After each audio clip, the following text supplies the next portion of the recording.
Ayan po si Nika. Siya po ang collector ng 5-6 dito sa room namin. Ayan po, tumama, Nika. Ano? Tumama ba ako? Ayun po ang mga gitarista namin. Ito, nagkakagulo lang sila. Ito si Lizel. Lizel!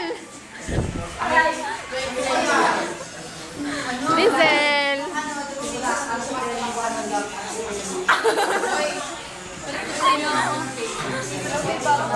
Ito po si Marjorie gumagawa ng assignment.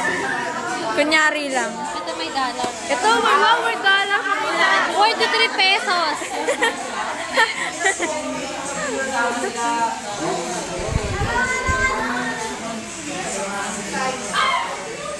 Ito po ulit si Mika. Ay, Mika.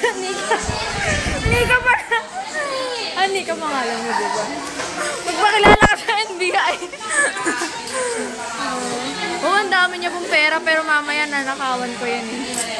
Alam ko na nga kung sino nanakawan ko, may 500 pa siya. Ayan ang oras.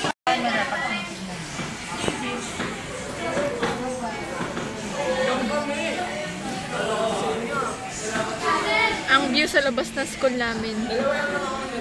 Puro damuhan, tsaka kabundok.